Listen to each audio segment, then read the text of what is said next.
porque el primer cruce editorial en cómic entre Marvel y DC se dio con una adaptación del Mago de Oz.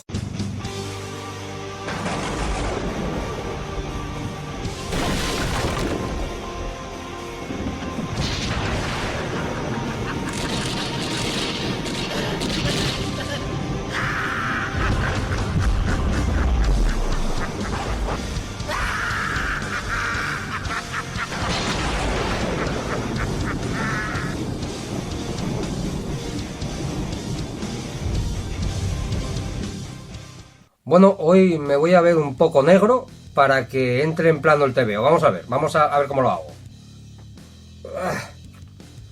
Entra en plano. Fijaos qué pedazo de obra en todos los sentidos. Qué formatazo. Formato tabloide, se llamaba esto. Formato tabloide, ¿qué tal? Buenos días, buenas tardes, buenas noches, que no me he presentado. Esto se llama formato tabloide y estamos ante ni más ni menos que el primer cruce editorial entre superhéroes de la casa Marvel y de la casa DC. Porque el primer cruce editorial en cómic entre Marvel y DC se dio con una adaptación del Mago de Oz, del cuento del Mago de Oz, de la historia del Mago de Oz. Pero esta fue el primer cruce que se dio entre dos personajes, entre dos superhéroes de Marvel y DC, Superman y Spider-Man, los que eran los más populares por aquel entonces, obviamente. Esta es una edición de Ediciones 5, de mi alabadísima y adoradísima Ediciones 5, que no se ha vuelto a reeditar. Esto no se ha vuelto a reeditar en este formato. Sí que se ha reeditado más adelante, creo que fue Planeta de Agostini, tampoco os lo aseguro, que reeditó un volumen a un tamaño convencional de los grandes crossovers de Marvel y DC, y que contenía, yo creo, y no sé si el segundo crossover entre Superman y Spider-Man, porque hubo dos. Bueno, pues esto, la cosa empezó en 1976. En 1976 Stan Lee estaba a lo suyo, es decir, a hacer películas. El tío quería hacer una película. Entonces coincidió que por aquel entonces el editor jefe de DC Comics era Carmine Infantino, y Stan Lee y Carmine Infantino eran muy buenos amigos. Sí, el editor jefe de Marvel y el editor jefe de DC eran muy buenos amigos. Los que estéis sangrando ahora por la nariz, podéis pararlo, que no quiero yo tampoco causar traumas a una generación entera. Vale, a una generación entera, a una generación que no se molesta en leer un TVO ni por casualidad. Como os decía, Stan Lee estaba en lo suyo, que era hacer películas. Entonces le propuso a Carmine Infantino: oye, Carmine Infantino, ¿por qué no hacemos una película de Spider-Man y Superman, hombre? Con nuestros huevos toreros. Y dijo Carmine Infantino: si quieres te lo miro, pero no sé yo cómo va a ser. Total, que al final, película no, porque la de Superman se estaba mascando. Recordemos que se estrenó en el 78, este cómic es del 76. Pero bueno, con ayuda de gente de una y otra editorial dijeron: oye, película no, pero un TVO sí que nos vamos a hacer. Un TVO que junte por primera vez a Superman y a Spider-Man, y además en un formato, como veis, grande, que esta edición respeta el formato original en el que apareció Estados Unidos. Y con guión de Gerry Conway, dibujos de Ross Andru, entintado de Dick Giordano y color de Jerry Serpe. Buscaron talentos de las dos editoriales y además talentos que coincidiese, que hubiesen trabajado con los dos personajes, como era el caso de Gerry Conway y Ross Andru, para así dar una imagen lo más homogénea posible, ¿vale? Luego os hablaré de algunas particularidades del dibujo porque las tiene. Bueno, la historia es sencillísima, esto es una gozada. Me voy a callar un poco porque si hablo además no lo veis.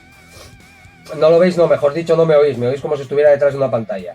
Porque no llevo micro. Esto es una maravilla de ver, por favor, en este tamaño. Esto es una gozada. Esto no se puede permitir que se haga en tamaño pequeño. Bueno, la historia es muy sencilla. Superman pelea contra Lex Luthor, ¿vale? Superman, la enésima pelea de Superman contra Lex Luthor, envía a Lex Luthor a la cárcel.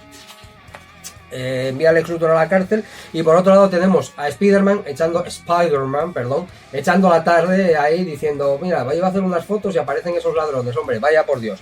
Pues se nos presenta un poco a los dos personajes. Sabéis que en estos cruces los dos personajes tienen que tener más o menos el mismo peso y tener incluso el mismo número de páginas o el mismo número de viñetas, o ahí van al detalle, a lo mínimo. Y bueno, una vez presentados los dos personajes, se nos presentan a sus respectivas némesis. Antes ya habíamos visto a Lex Luthor, y ahora vemos al Doctor Octopus, que coincide que está en la misma cárcel que Lex Luthor. Claro, estos dos no van a tramar nada bueno, se van a sacar de la manga, literalmente, una manera de escaparse y mira qué bien, qué felices van, atender. No hay nada como ver a dos villanos felices, pues aquí los tenéis. Pues nada, ya pasamos a una feria en la que se convoca a los medios de comunicación para mostrarles los nuevos avances dentro de las telecomunicaciones y demás.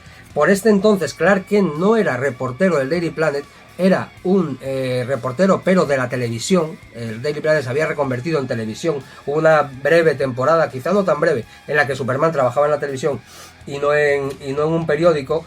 Y lo enviaron allí, y evidentemente, ¿a quién más enviaron allí? Bueno, pues a Peter Parker. Aquí los tenéis a los dos encontrándose, a Peter Parker con Clark Kent. Y a través de sus chicas, que por cierto, yo mismo he leído esto y se me ha caído un poquito la cara de vergüenza en lo ultra machista que es, porque tiene algunos diálogos que son, pero de vergüenza ajena. He puesto alguno en Twitter que válgame Dios, pero en fin, insisto, contextualicemos, no, aquí no estamos para juzgar nada, es 1976, las cosas eran como eran. Y a través de sus chicas, como os digo, pues bueno, nos habla un poco de la personalidad de cada uno. Estos tebeos también servían para el que no hubiera leído en su vida ni Spider-Man ni Superman, pudiera meterse en la historia perfectamente, porque te explicaban un poco de dónde venían unos y otros sin necesidad de que llevases leyendo 50 años tebeos. Bueno, pues como veis, nada, se produce un robo, Spider-Man culpa a Superman, Superman culpa a Spider-Man y pasa lo que tiene que pasar. Estas historias ya nos las conocemos y después de recapacitar y después de haberse dado tremenda golpiza, pues bueno, aquí como peculiaridad han tenido que recurrir al truco de debilitar los poderes de Superman, porque si no el pobre Spider-Man se hubiera durado poco en el combate, ¿no? Bueno, pues después de esa tremenda golpiza, como veis, se alían, se juntan, dicen, oye, que vamos a llevarnos bien, que coño, parece que es un chaval majo y tal, y van a desbaratar los planes del Lex Luthor, que no os vais a creer cuáles eran, pero era conquistar el mundo, o sea, una cosa que no se la esperaba a nadie. Total, aquí paz y después gloria, esto no es ningún spoiler, porque vamos, la historia es más sencilla que todas las cosas. Cada uno se vuelve a su ciudad y todos están amigos.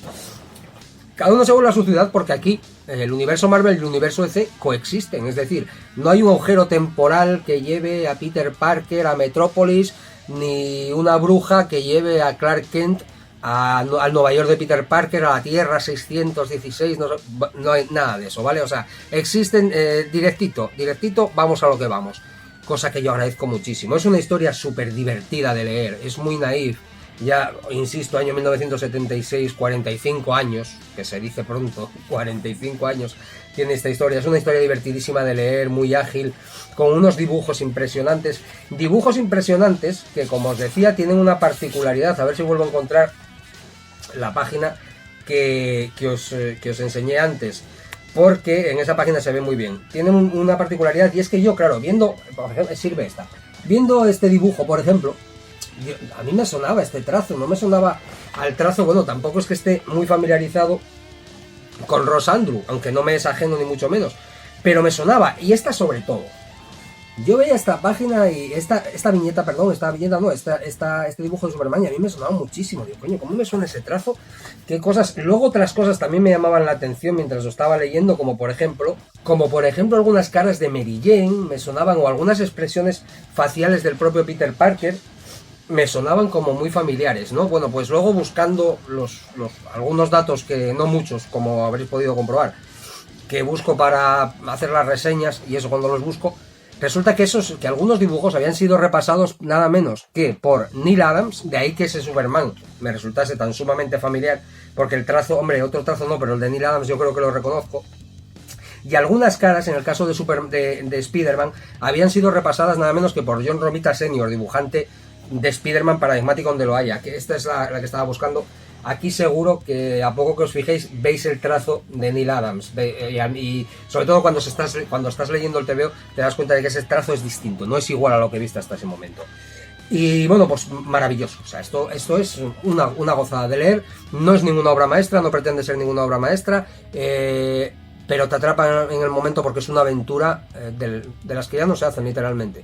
Es una aventura voy a ponerme en plan polla vieja, porque es verdad, es una aventura de las que ya no se hacen, divertidísima, concretísima, que va lo que va y que resulta súper entretenida. Como anécdota final, en la contraportada final de esta edición vemos cómo se creó la portada. Los primeros bocetos en los que apenas se veía, otros bocetos en el que, como por ejemplo en este, pues Superman tenía más preponderancia que Spider-Man y eso no se podía tolerar, y ya fue cogiendo pues más o menos la forma final de la portada, porque esas cosas ya os digo que se miraban con lupa.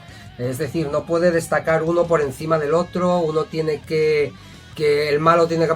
Los malos no lo sé, pero los protagonistas tienen que aparecer el mismo número de tiempo. Más adelante en los cruces Marvel y DC lo que se optó fue pues por hacerlo en dos partes. Una parte la publicaba Marvel y otra parte la publicaba DC. Me imagino que así se ahorrarían rollos de derechos, no tengo ni idea. No obstante, leyendo la historia, da la impresión de que es una historia de Superman con Spider-Man de protagonista.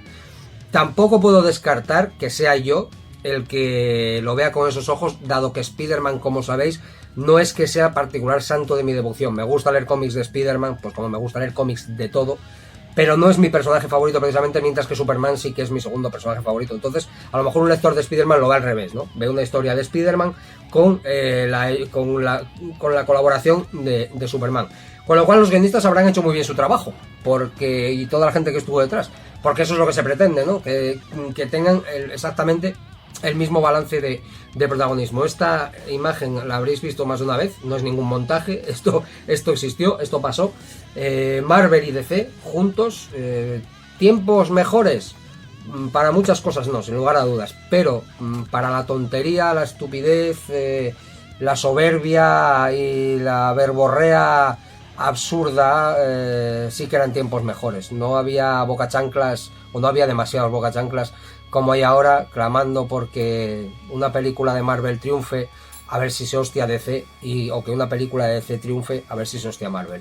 Películas, insisto, un tema que cada vez me interesa menos.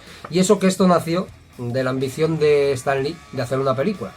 Me parece que no estaría muy de acuerdo el propio Stan Lee, y yo creo que en vida ya lo manifestó, con esta tontería. De hecho, Stan Lee, por si no lo sabíais, dijo que su personaje favorito, a lo mejor lo dijo por quedar bien, porque ya sabéis cómo era, pero bueno, yo os dejo con la frase, que su personaje favorito de los cómics era Batman. Se llevaba muy bien con Bob Kane también. Bueno, eran dos grandes hombres de negocios.